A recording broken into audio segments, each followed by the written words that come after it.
Hey, y'all, it's your girl Shay. Welcome back to my channel. How y'all doing? I hope y'all are doing amazing. I hope y'all are doing amazing. Shout out to all of y'all know I'm struggling to look in this monitor, but shout out to all my day ones. I love y'all. Thank you for your loyalty and your consistency. I couldn't make it here and make it this long without you. Thank you to all my new subscribers, especially the ones who have made comments and have reached out. I've seen it. I thank you very much for joining the family. We're on a journey of becoming better, not bitter. So let's get right into it today.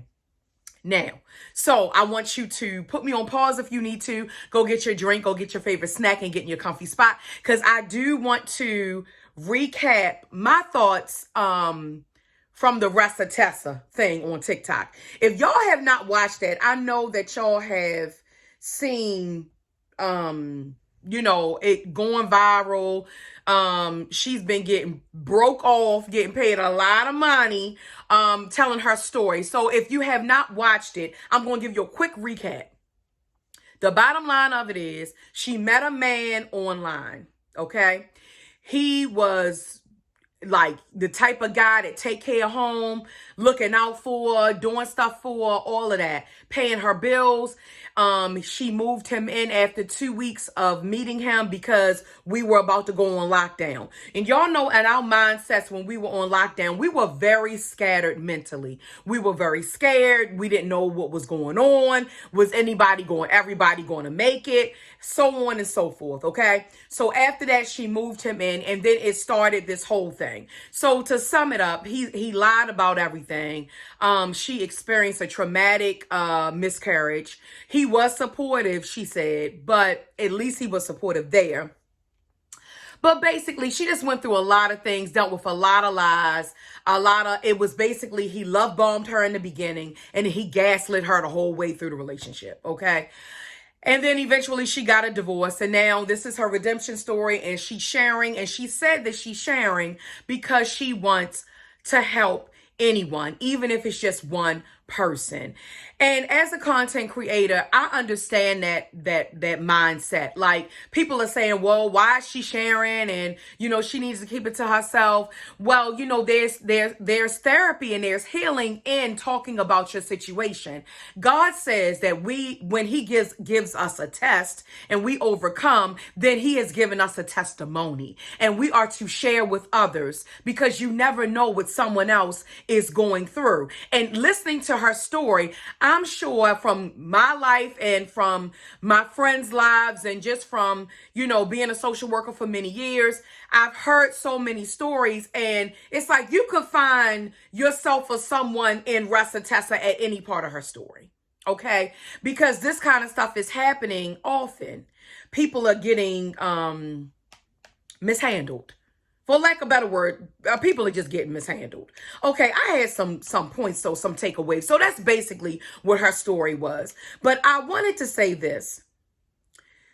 We live in a society where people blame the victim, especially if it's a certain type of victim. Okay, and I'm not going to specify what that would mean, because I think it's a broad spectrum, and I think it falls into different categories and that kind of thing. But I will say this: since we live in that type of society, we have to make sure that we govern ourselves accordingly with who we allow certain information about us and who we allow to come into our lives. You understand what I'm saying? And there's a part, and make no mistake about it, Ressa Tessa, she talked about her accountability and for ignoring the red flags all along the way. Okay? So she took accountability for her part.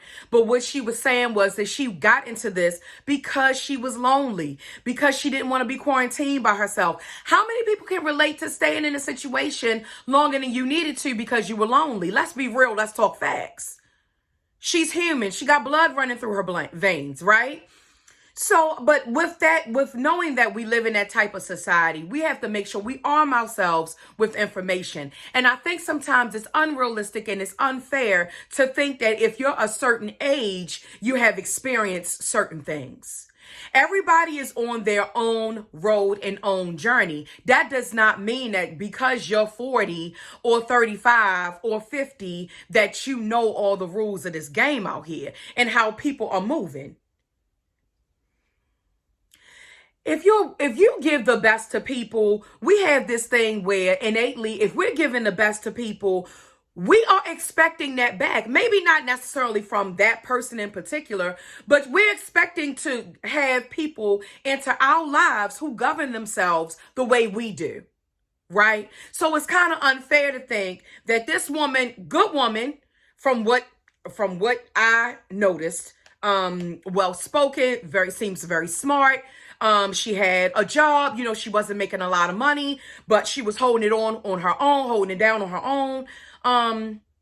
Seemed like a good woman to me. So, she didn't seem like she was, messing with a lot of guys or cheating or anything like that. So all that being said, I feel like you expect that from your other people, and that didn't happen for her. And I'm sorry that happened to her. But I do want to say some takeaways. And this is what I really need people to get. Number one, as a woman, you have to have your own. I'm not saying you can't depend on your husband or, your boyfriend or whatever relationship that you're in. But I do strongly feel, and I was raised this way, and I was raised in a 2-parent household. And what I was taught was a woman always has her own. And I was taught that from my father. So to hear men get on social media and say, hey, you're not working and you're feminine and this and this. I was raised by old school. And that old school man told me, get your education and make a living for yourself. Now, my mother told me, you can accept money from your husband or whatever, let him pay the bills, but you always have something for you. You always have something for you, okay? And I think that's kind of why she stayed a little longer, because he was pulling his weight financially,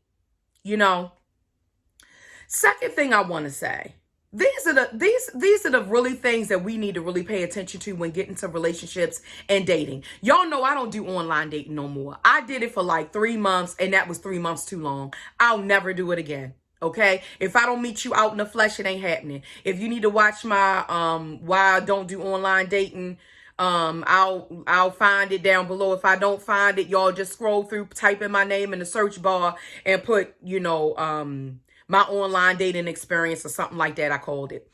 But I think this is important. She met him online, okay? She didn't give herself a lot of time. You have got to vet these people. Do you understand me?